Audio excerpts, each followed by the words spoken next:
two highly prioritized comfort picks. And if anything can be said about Buffalo, it's that when all is on the line, as it is in this grand finals, they're going back to what has worked for them before, what they believe in. Let's do it. Let's see if it's enough to take us into Game 3 tied up, or if Laval will go up 2-0 in this best-of-5 grand finals.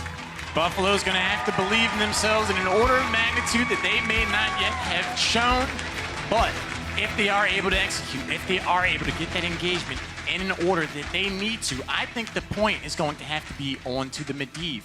It's hard to get that bubble out. It's hard to use the portal if you're shadow charged, flipped, silenced, and deleted. If they can find those opportunities, I think we could see success from them.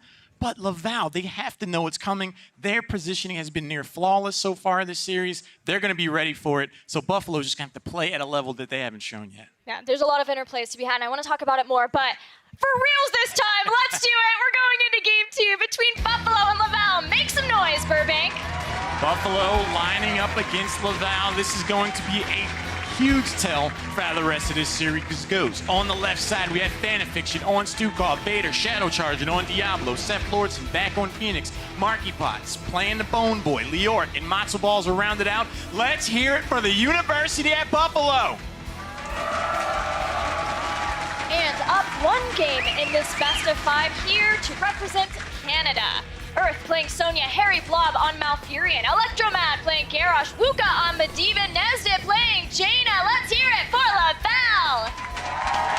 That is such a good point, Gilly. Laval is representing not just their university, they are representing all of Mapletown. They are 2 games away from making history, not just making it to the Rogue Four, but considering themselves, calling themselves, earning the right to be the heroes of the dorm. They've been playing steady, consistent play this entire tournament. They're looking to do exactly that still with this composition, and they have the execution. And we saw them during the draft, like they're smiling, laughing, pinching each other's cheeks. Mustaches. Like they feel comfortable up there. They looked pretty good, pretty darn happy, and I would be with this draft too. This draft has a little bit of everything. First of all, you have Medivh.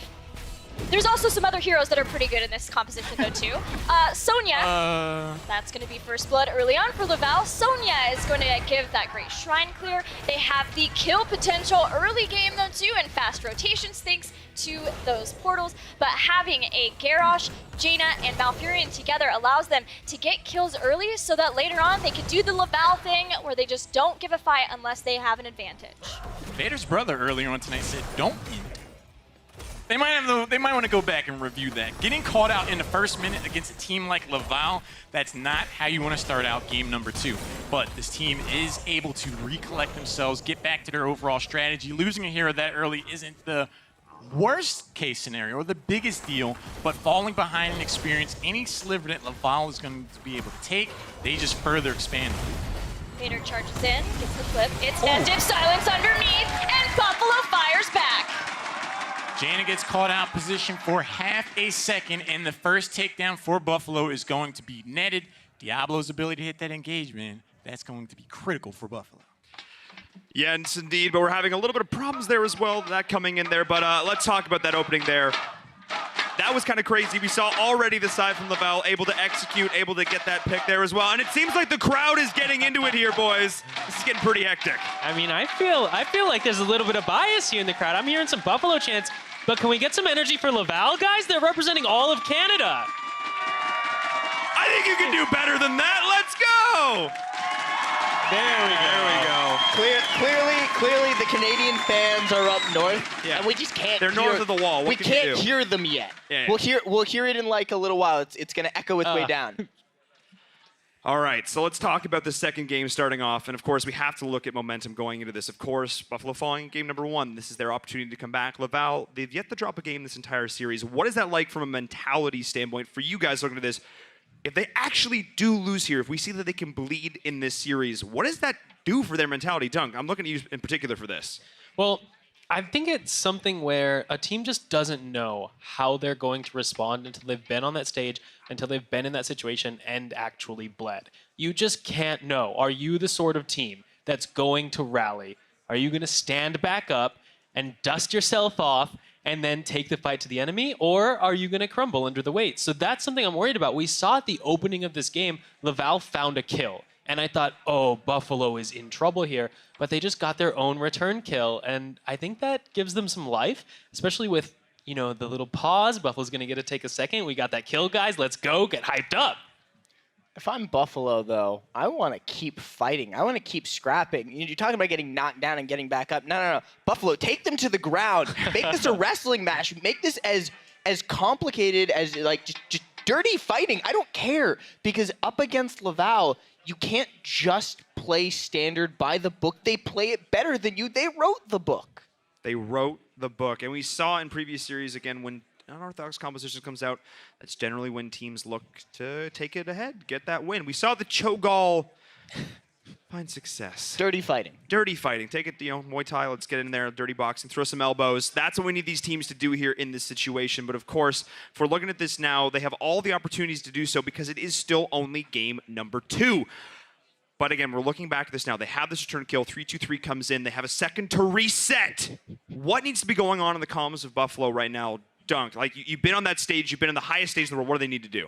Absolutely. Right now, this moment is for calculating your game plan. We know Laval has amazing macro, but what Buffalo needs to do is take this 5 seconds, take this 10 seconds, and say, okay, here's where we're on the map.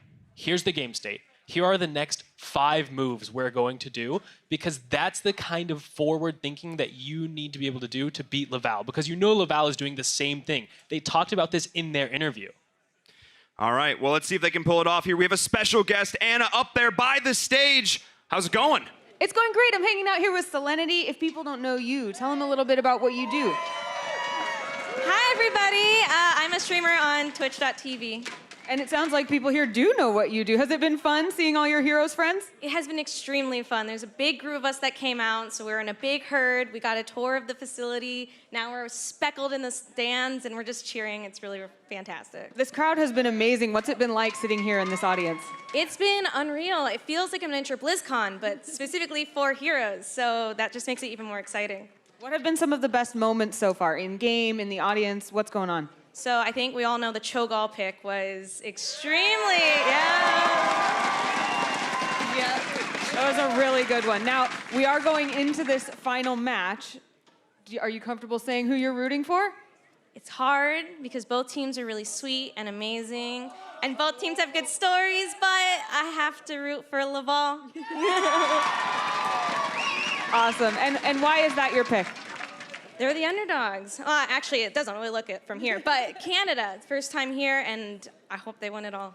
Awesome. Well, where can people find you if they want to learn more about what you do and watch some heroes? Sure, twitch.tv/Solenity with 2 Y's or Twitter. Awesome. Thank you so much. Guys, let's hear it one more time for Solenity. Casters, back to you. Thank you so very much. So great to see all these amazing heroes' personalities out here. We got a chance to talk to them. They're all so fantastic. But the game is ready once again. Let's get back into it. Casters, take it away. Team number 2 is ready to get back into action, and here we go. We just saw Janet get taken down, the first takedown for Buffalo after losing Stukov at the very beginning portions of this game. As far as momentum, as far as motivation goes, getting that takedown was very important for Buffalo. Right, and a very different feel from the first game, where we didn't have the first kill for the first 10 minutes, I believe. And this time, each team has found a pick in the rotation.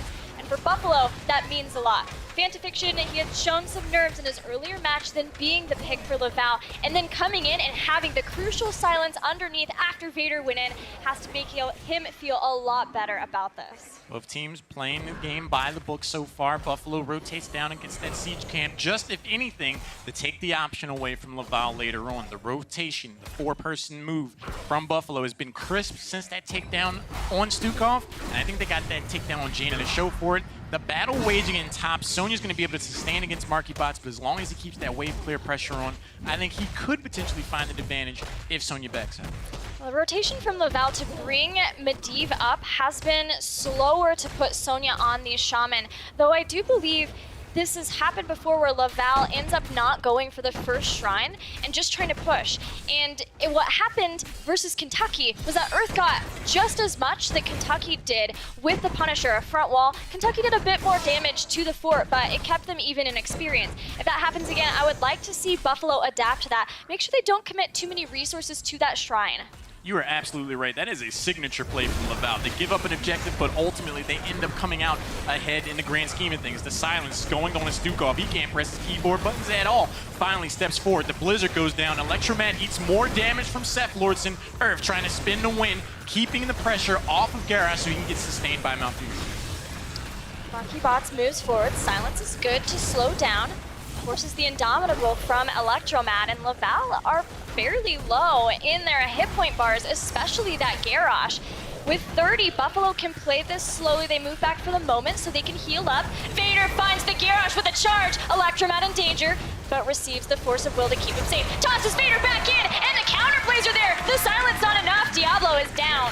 Electromat ate that shadow charge, and he was just waiting for his opportunity to strike. The Lord of Terror got thrown into the middle of Canada, and he looked a little bit scared himself. 5 defenders only remaining for Buffalo, but with that takedown, Laval's going to be able to surge ahead. I was really concerned for Laval because they didn't go for that split push. I was like, if they're going to stick around and fight, they need to commit to it. They find that opportunity, and then again, they are just able to pounce on someone out of position. Another game, another war of the tanks between Buffalo and Laval.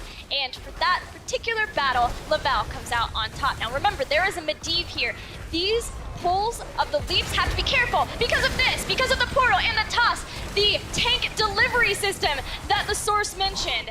The survival is here, but it got a little close, a little hairy for Buffalo. Out on his front line, Vader's doing one heck of a pancake impersonation because he's getting flipped anytime he steps forward towards that Garrosh. The rest of the team from Laval is ready and waiting, so it's going to be very difficult for Vader to build that confidence, to feel like, okay, I can go in, I can set this team fight on my terms, and I know my team's gonna back me up. If you're spending time worried about Garrosh throwing you out of position, disrupting your flow, you're gonna find yourself struggling like we saw in that last objective phase. So Lauren, you and I were talking about this before, and Buffalo, who I like to think started the Entomb into Planet Cracker combination, has moved more toward the Purification Salvo, and they have the opportunity to do that here, but I don't know if they're going to take it. As much as I would love to see that combo, if the Circle Protection can make you survive all of that, then is it wasting too much? I guess we'll find out from Buffalo what they think from there, but it would be awesome to see them return to that because so far it feels like their Phoenix just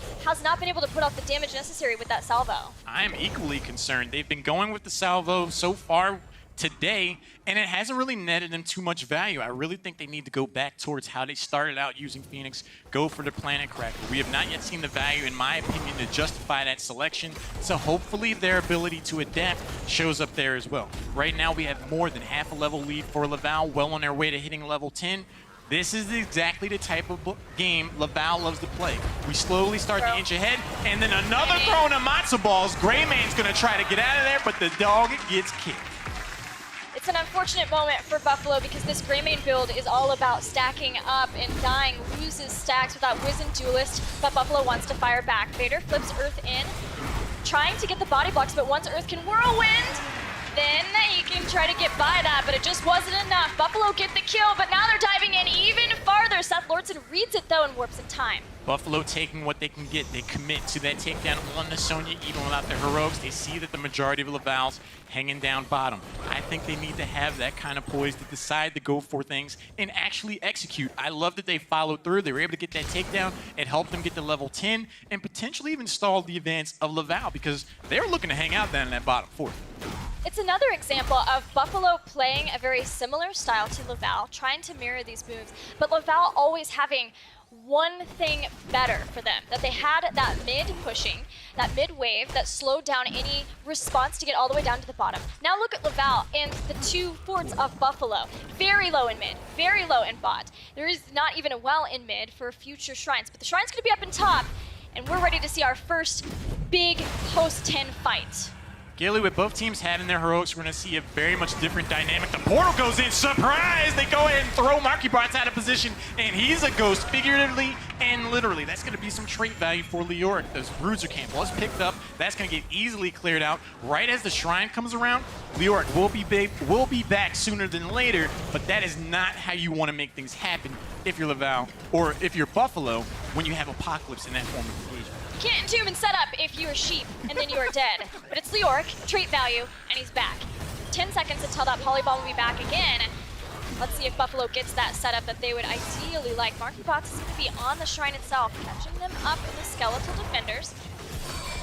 Last time we saw Laval was more than comfortable allowing Buffalo to get ahead in the defender count before finding their opportunity to engage. But we also saw a moment where Vader was able to get a meaningful shadow charge and potentially a takedown on an Electromed. So again, the interplay between the front line of Buffalo and Laval is going to be a critical point at this next stage of the game. Vader commits, he shadow charges, gets rooted, locked down, but the attention in turns into Planet Cracker. Stukov is going to be first to fall to silence the Apocalypse. Can Buffalo make something happen after this? Good Twilight Dream to allow the team to stabilize, and now Laval feeling good, taking down the support, is chasing down the rest of Buffalo, what is left. And throughout all of that, Earth was always focusing on this shrine. Another Punisher goes the way of Laval. Laval just day in and day out, this entire tournament and into today has just been a well-oiled machine. They seem to have a response for everything any enemy tries to throw their way. Their ability to just wait for that right opportunity to pounce. Their patience pays off. Vader shadow charges in, the rest of the team is not there to commit also. That paved the way for a tier advantage, the Frozen Punisher, and a lot of pressure in this top lane. We're actually seeing a change up for Medivh not going Circle of Protection in the last fight. It was crucial that Force of Will was available for whoever the Entomb Planet Cracker combination went on. Now having Enduring Will to make sure that you get the cooldown reduction for that, so it's always available, and Buffalo never get what they would like out of that combination. But Buffalo have other options. We know how much damage Diablo can do post 13, post 16 when he gets the reset on his charge. Gilly, we've seen this instance a lot over the course of the tournament. Laval gets the macro advantage, gets a tier advantage in the enemy team. All they can do is try to do crisis control, minimize the damage. But what they're doing in that is playing Laval's game. We see a well-oiled machine yet again. Sonya's already down bottom, got the Siege King. Continuing to be 1 or 2 steps ahead is the shot caller Electromed on Laval. It does feel as if Buffalo has one more shot where they are totally even, where they're not down a keep, where they're not down a huge talent tier, to make something happen, to equalize this game. Does Laval give that to them? There have been times where I've seen Laval give a fight when their opponents want, when it's the only chance they have to stabilize in the game, but it feels like those chances that Laval give become less and less as they continue to level up and become this tyrant of a team that they are now here in our grand finals. Gilly, so far it feels to me like in Buffalo we've seen 5 individual players playing pretty well, all things considered, but to take down Laval, they need to form up like Voltron. Their engagement has to be perfect, symphonic in nature, and on point. Can they make something happen? A lot of damage goes into MarkyBots. He's going to be able to hit his E-Key and a Wraith walk on out of there. We need a Shadow Charge into Apocalypse with the Entomb from Leoric and Planet Cracker. Curse Bullet also all in sync at the same time, or else Buffalo's going to continue to struggle. Here they go. There's the engagement. Apocalypse 2 not finding its mark at all. We had the Entomb Planet Cracker. A stun hits MarkyBots. He's in danger as he's thrown back, and the arm is just not enough to stop at all. It's just Leoric who was lost, but 16 was achieved with that kill. And now Laval, they want more. They dropped on the portal again. A great silence underneath, trying to slow things down, but it's still not to be had as Greymane is the second kill for Laval. Laval is showing confidence and aggression. They chase after another takedown and lead off with a Malfurion. He says, I got this Twilight Dream, guys. Let's see what I can do. He manages to catch that on the Greymane, and a follow-up damage from there from Laval is going to be there. 7 takedowns to 2 as a result. Another tier advantage for the team in red representing Canada. They're going to rotate up, potentially look to invade and say, hey, we like your bruiser cam. You don't mind if we take that. Right, when Laval has the talent tier advantage, we take what is ours and then we take what is yours. They said something to that effect, and they're showing that to a T here as they go in and get the Shaman Camp. They have a Shaman Camp of their own up. They're just going to continue to push in everywhere and bide their time until they can get something else to start taking down keeps with. Death by 1,000 cuts. That's what we're seeing right now. Laval just gets ahead a little bit here. They get ahead a little bit there. It all starts to add up and compound. If you're Buffalo and you're trying to understand how you've ended up in this macro situation, it's not just one decisive moment. Laval just continues to chip away at you, and it ultimately leads to an avalanche. Another shrine showing up in 13 seconds. But Buffalo, they are nowhere near level 16, Gilly. I don't think they can try to engage into this at all. Right, so traditionally what you would see is when there is a shrine in an opposite lane, you would want to push the lane farthest from that. So that is the top lane. Buffalo also ideally wants to soak whatever waves are pushing toward them so they can get 16 as fast as possible to defend versus that Punisher. It's all about how fast Laval can get the Punisher and what they do with it before that 16 hits. Buffalo is just now starting to get up toward the top. Mostly, they only have the Diablo and the Greymane there, and while Greymane does fantastic structural damage, it's taking them a while to get up to the structures to actually start bringing them down. But they're getting closer and closer to 16. They have a little bit of time left before Laval gets to their keep towers, keep structures with his Punisher. Gilly, I feel like this is another instance where we've seen Electromad's shot calling be 2 and 3 steps ahead. Yeah, they went over for the invasion earlier, but what does that mean? In a situation without level 16 being picked up, this would have been a great time to have that Bruiser camp to try to get damage on that fort. So taking that camp away, taking that option away from Buffalo just limits them even more, and now they again have to be or find themselves with their backs against the wall. Right, and they also got their own Shaman camp, which was that big slowdown that we saw from Buffalo. But Buffalo still gets 16, use the Wraith Walk so that they ensure nobody gets thrown back to the Wolves to bait over the Punisher. There's going to be a throw. It misses stunning. There's the Entomb and the Planet Cracker. But of course, the Will is going to do what is necessary. Massive shove as Lior goes down from the side. Matzo Balls goes down too. That's a double kill as the stun and the Volley Bomb is wreaking havoc on Buffalo. The Twilight Dream at the back end of that engagement is going to, at the very least, net this bottom keep. And level 16 is now picked up, but Diablo is going to get picked up as well. 10 takedowns. They are going to do it. Laval turns their attention towards the core. The Punisher's there. The shield is gone, 40% and rapidly falling. Buffalo, they're going to go down 0-2, and it's best of 3. That's going to be GG.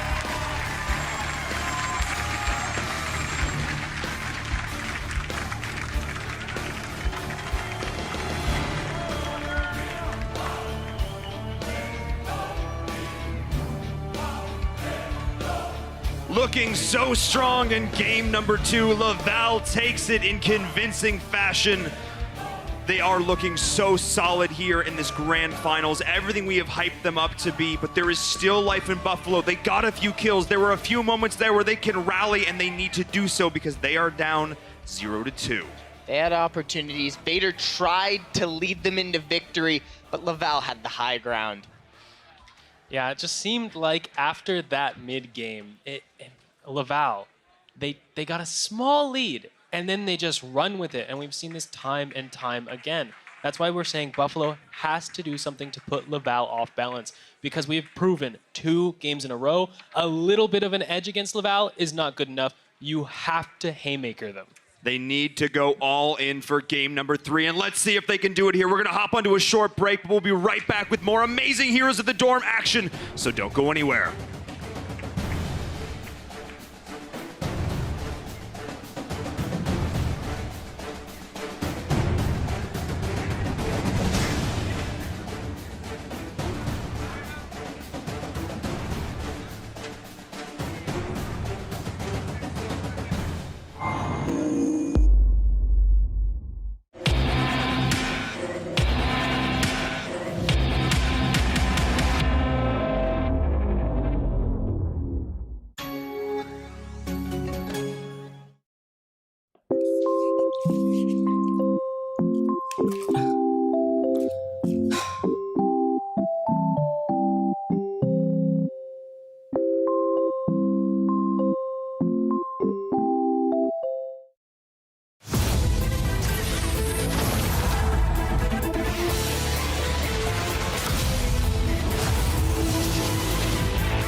We are back live here from the Blizzard Arena for the grand finals of the Heroes of the Dorm. Months of play, and it all comes down to this, potentially the final game of it all. Laval is up 2-0 over their competitors here. Buffalo needs to rally.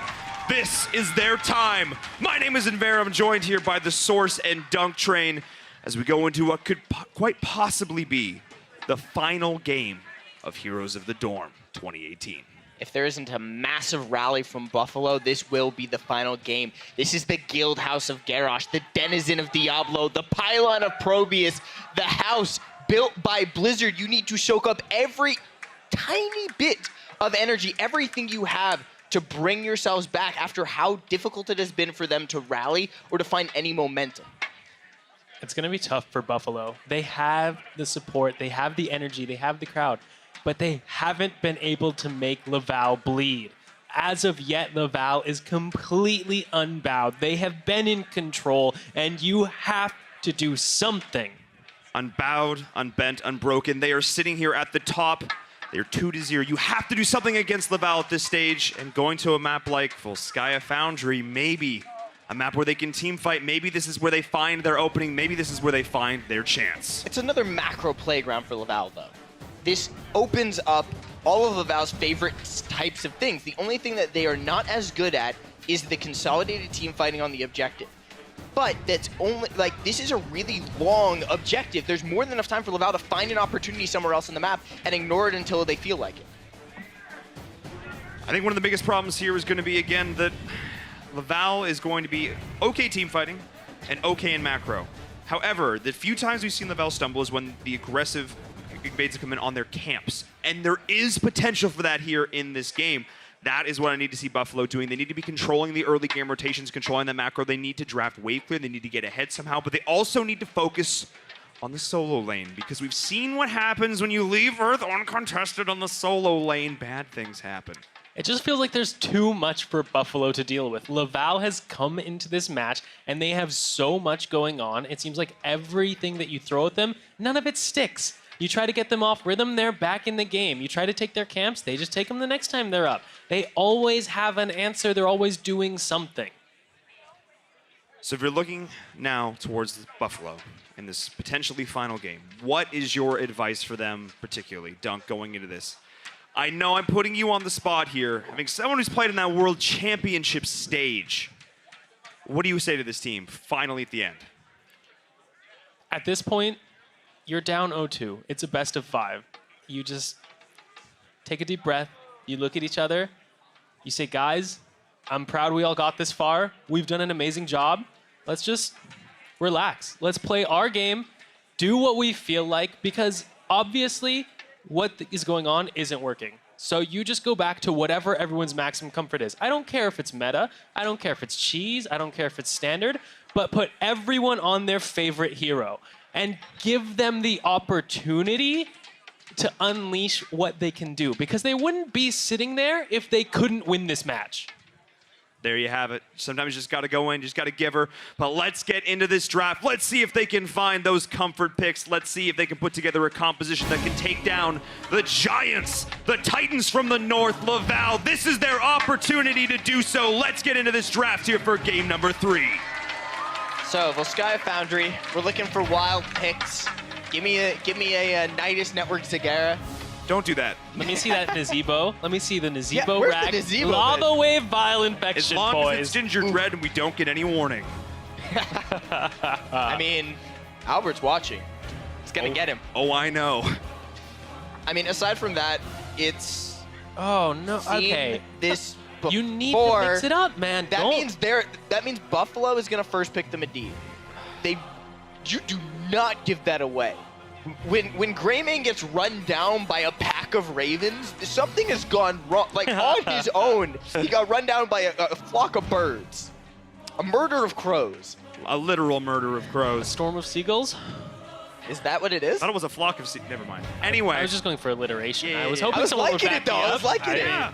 I hear I just went to an 80s. We've Anyway, been here before. We've been here before. Garrosh coming in, Malfurion as well, the response. Neither side Or they're looking to do anything totally different here. And again, Dunk, I think you said it the best. Clearly what has been going on has not been working.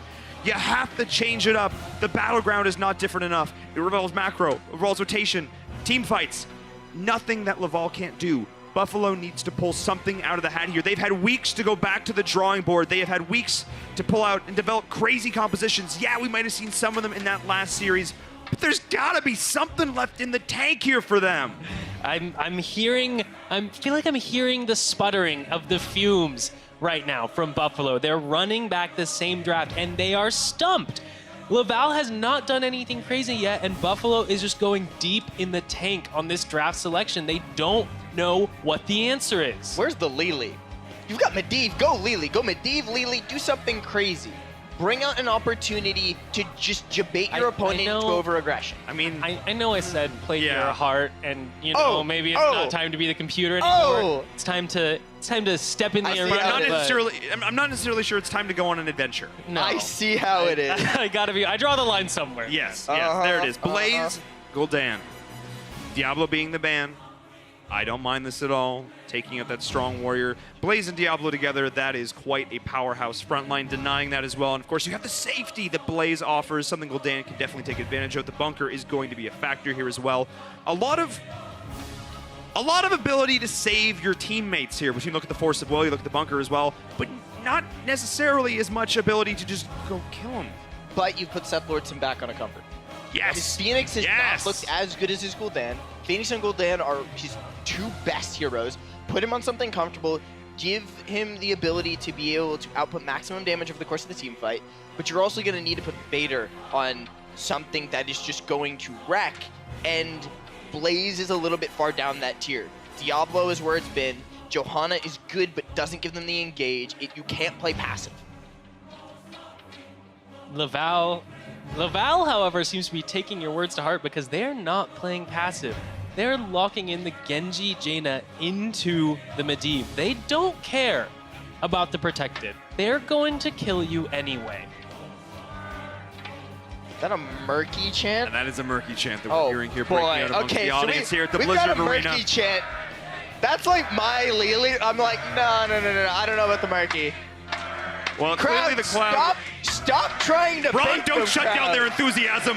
Let them chant for their murky, and we will see if Buffalo responds. I'm not actually sure how bad it would be with this composition, to be honest. If you could find a way to use that to debate out bad rotations out of Laval, maybe. Maybe. But Stukov, There's for still normal. hope. There's still hope, 16 crowd. seconds. It's okay. It's okay. There is no hope. I heard some defeated Mo. Oh. You were gonna wait. It was gonna be big tuna kahuna tank murky at 20. Hey, it worked.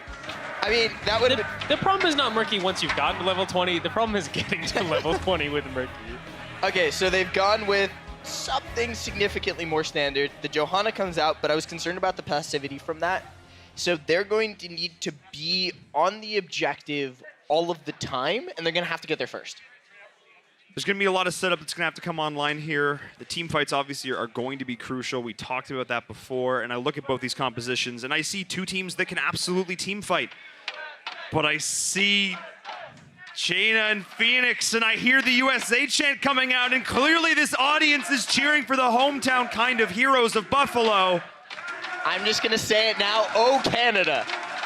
At this point, Laval cannot be stopped. I'm a good influence. I think Laval said it best in the interview when he said Laval is not in danger of losing. Some strong, confident words coming out, but we see the Canadian flag being raised high.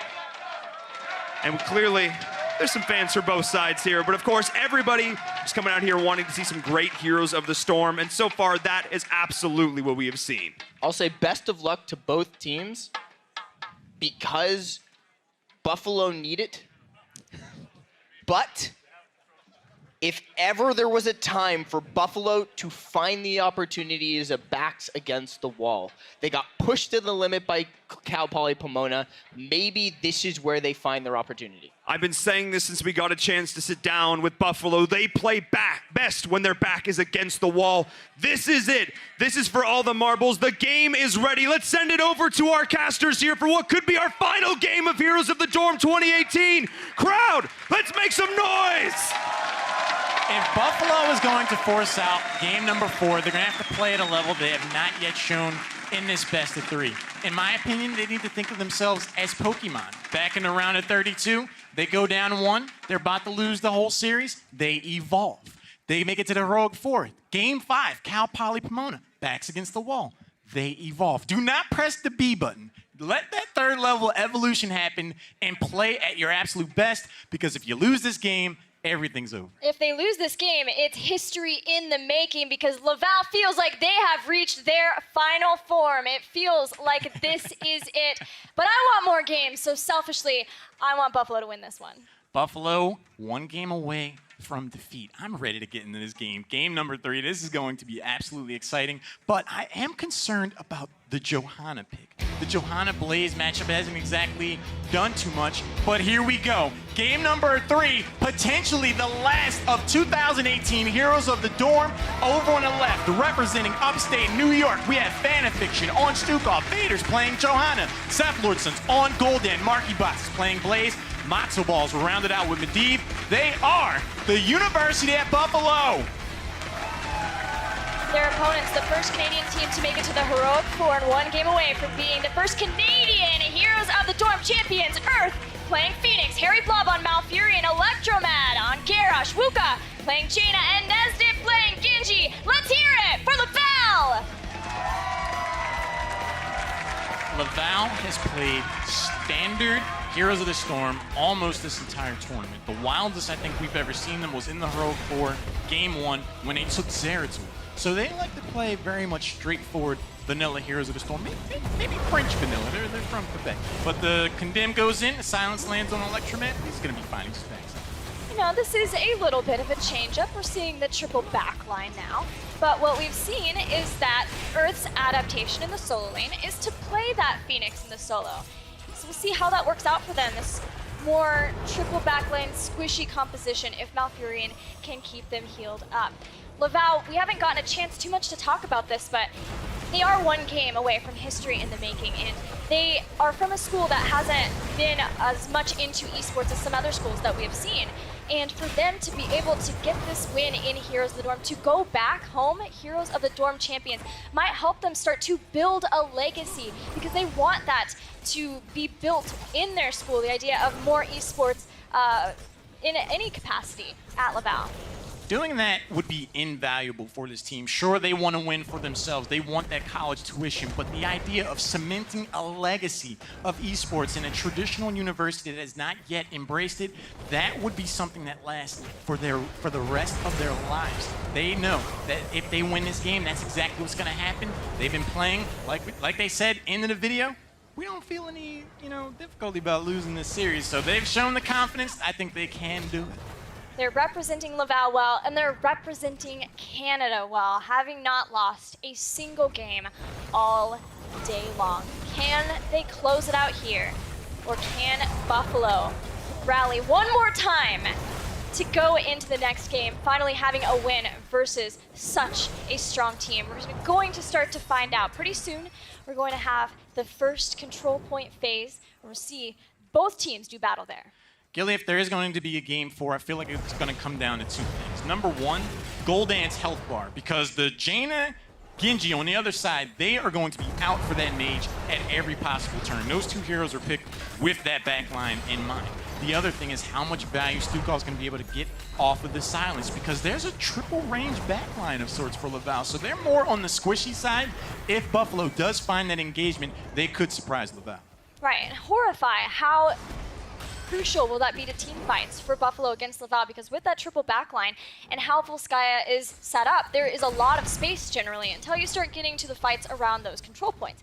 Then things are a tad hairier. But as long as we see the spread from them, it may not be that they ever can get the big Horrify that brings someone into your team and get a kill that way. Both teams, even on experience, understanding the weight and gravity of what's on the line. No one's going to try to stick their neck out here just yet in the earlier portions of game number 3. Laval moves over to the control point, finds themselves 15% and rising, but there's the throw. Electroman's like, not yet. You don't really get to engage right now. Starting to tick up as a turret is used. I'm going to take that down. The Silence was down in the middle, and this is a little bit of time where it's going to be down as we start to see more and more members from the teams funnel in. Still, we see Phoenix in the bottom lane. Earth coming up now with the conveyor belt as Marky Bots dives toward the jet propulsion.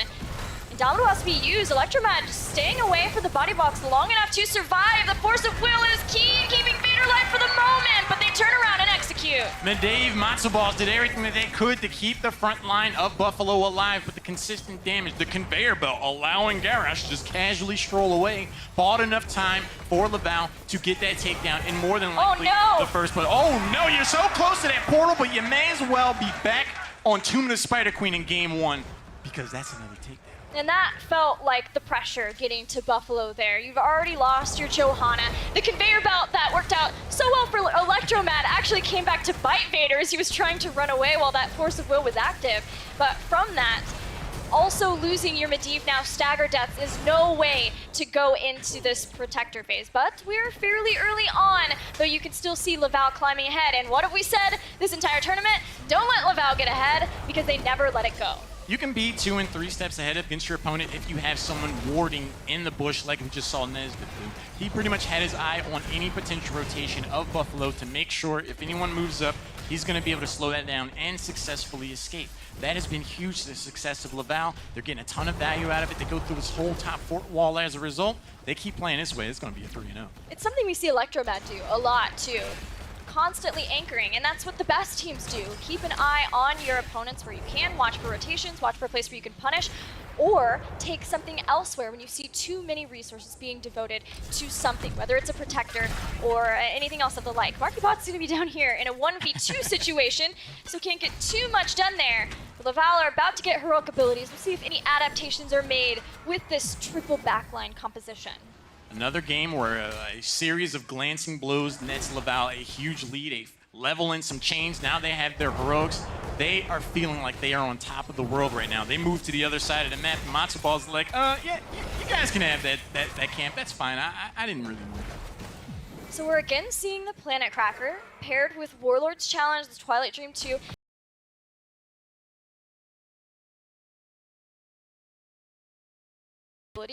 We'll see how those combo out and what Medivh can do versus that. We still have a little ways out until heroic abilities, and if we're going to have Enduring Will again versus Planet Cracker, or if we see Circle of Protection.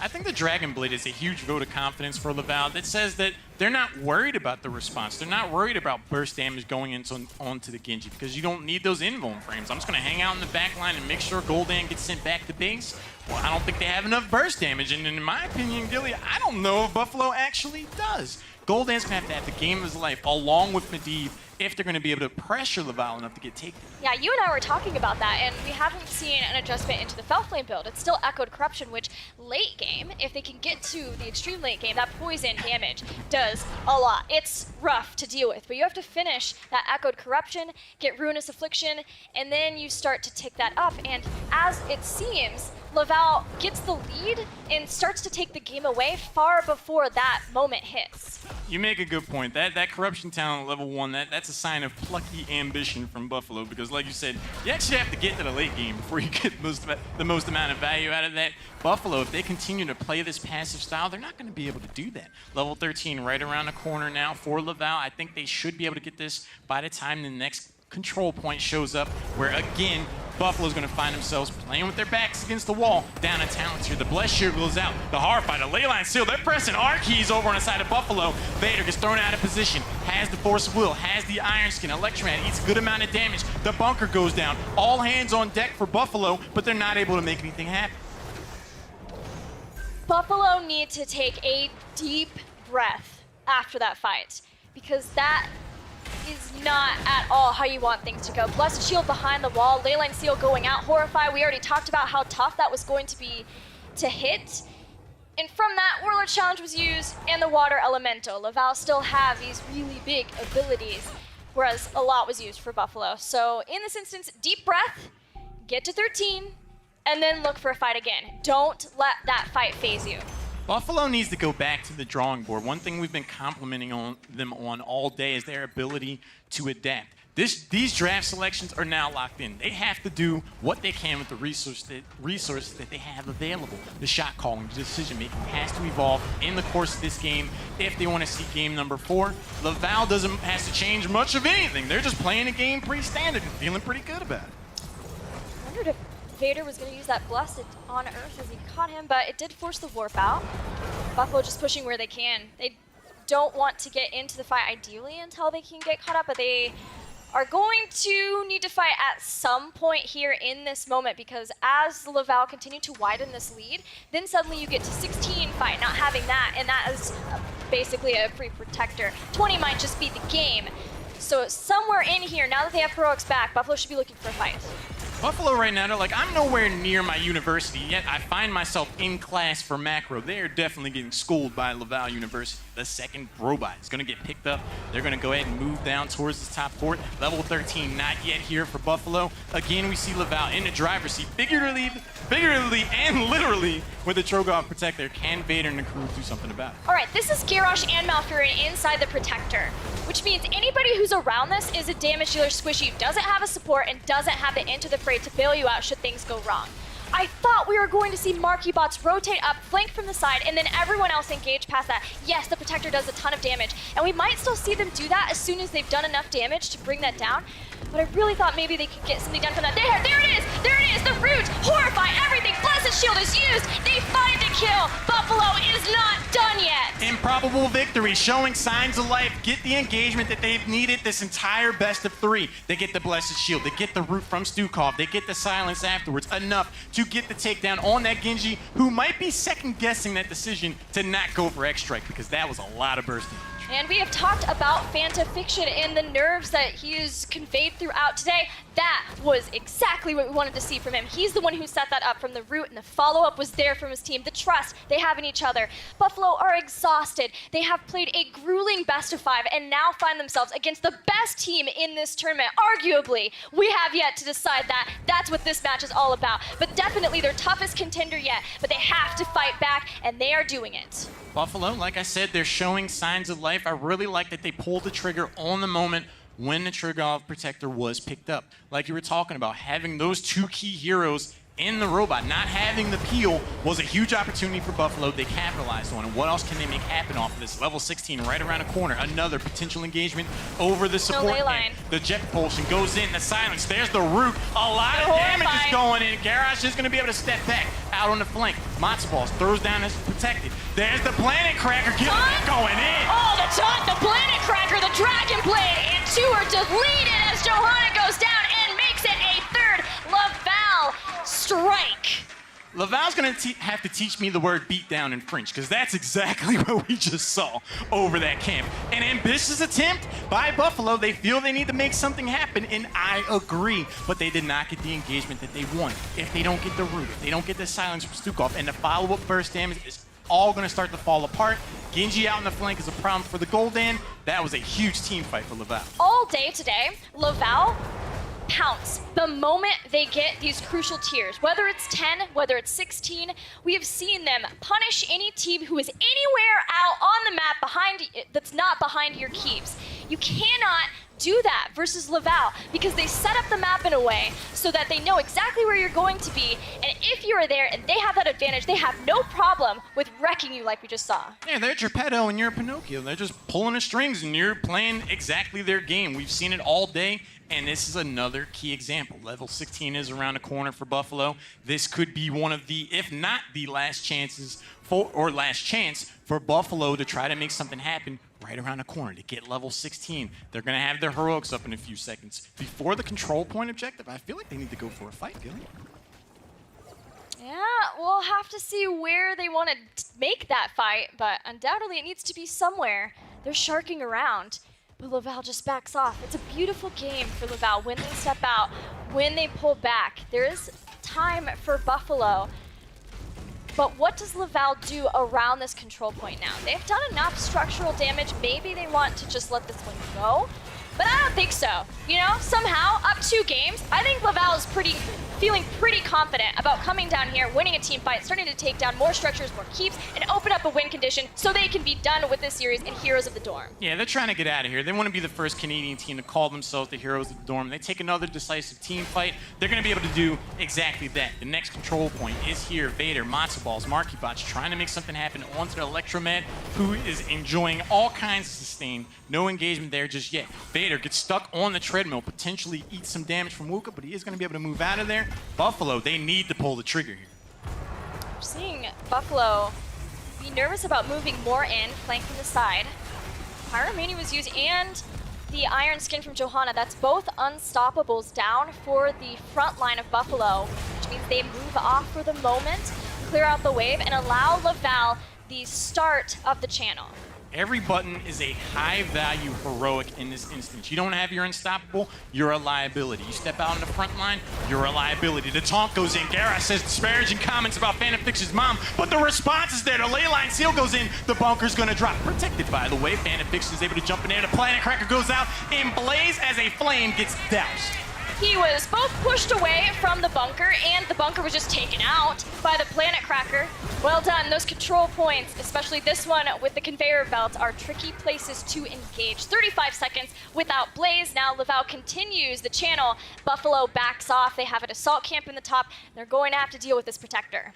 Another instance where if you're not playing near perfect levels of play of Heroes of the Storm and you're caught out of position, Laval has no problem sauteing you in season and putting on the seasoning. We got another Triglav Protector for Laval. They're going to make short work of this bottom 4 to try to make their advance, and then they'll be knocking on the door of level 20. With the Storm tier talent advantage, Gilly, this could be the death push that ends this tournament. What happened for Buffalo is that they moved off the point so that they could try to get a flank with a portal. It just didn't work. Laval's positioning was absolute perfection. And because of that now, Buffalo were all split apart and Laval capitalized. But a lot of damage in toward Wuka. Again, we see that it's Garrosh and Malfurion inside of this protector.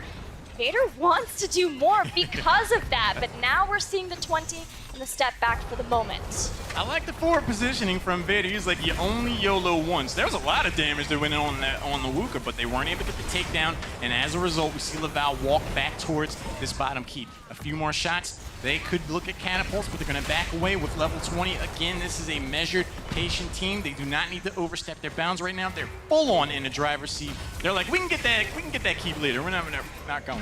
But still, no keep. But a long way until Buffalo have 20. And there's a lot of range damage, which means Laval can try to slow siege this down. They do. First keep of the game for Laval as they open up a way to Buffalo's core.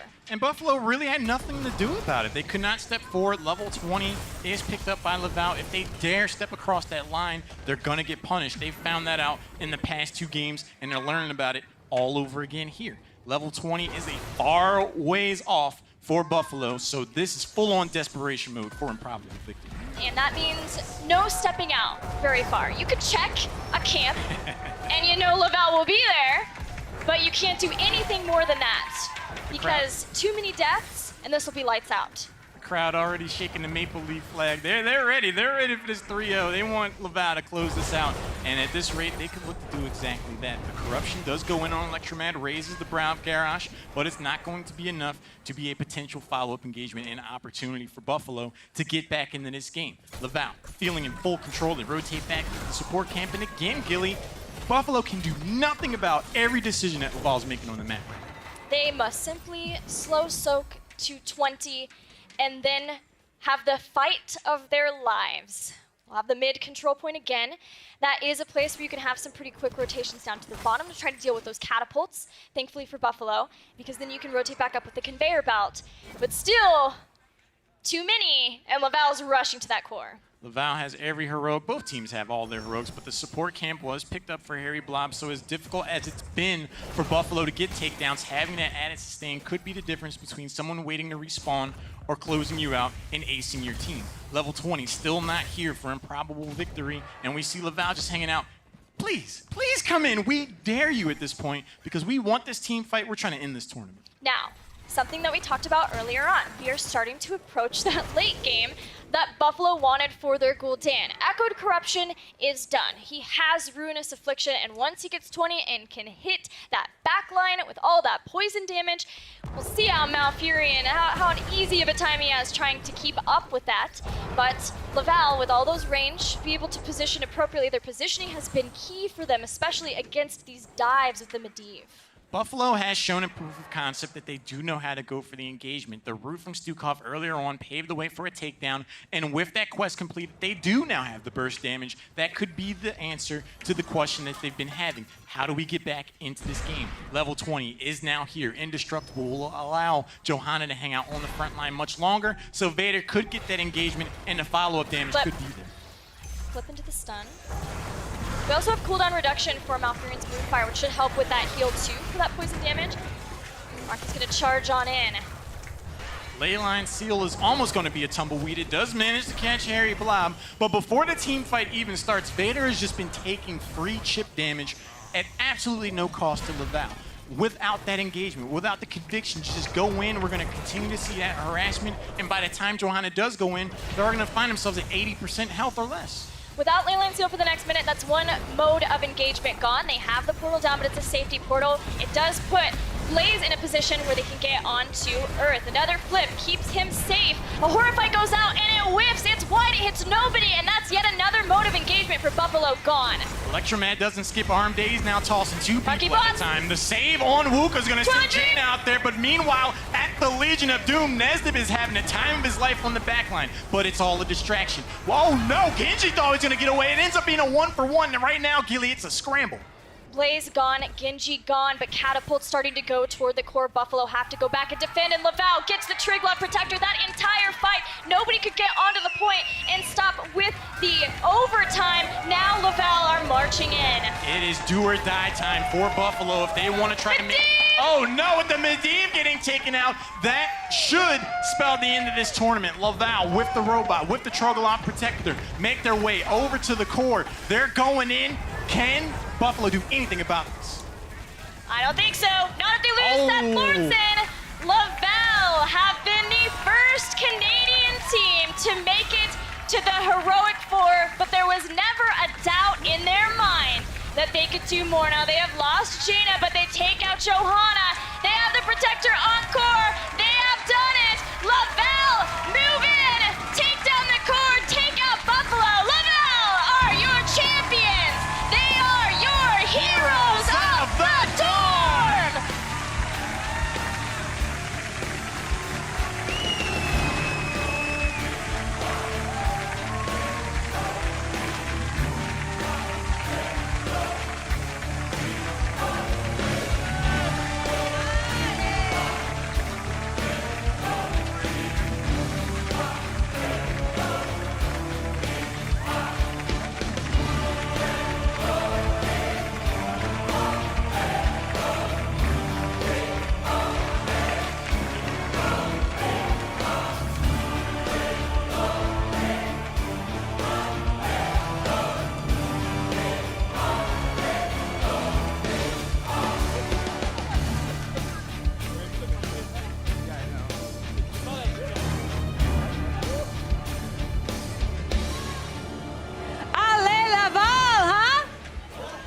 Congratulations, you are the heroes of the Dorm. Oh, here it comes. Got to represent. Now, there are so many people back home that have been supporting you. Now that you are the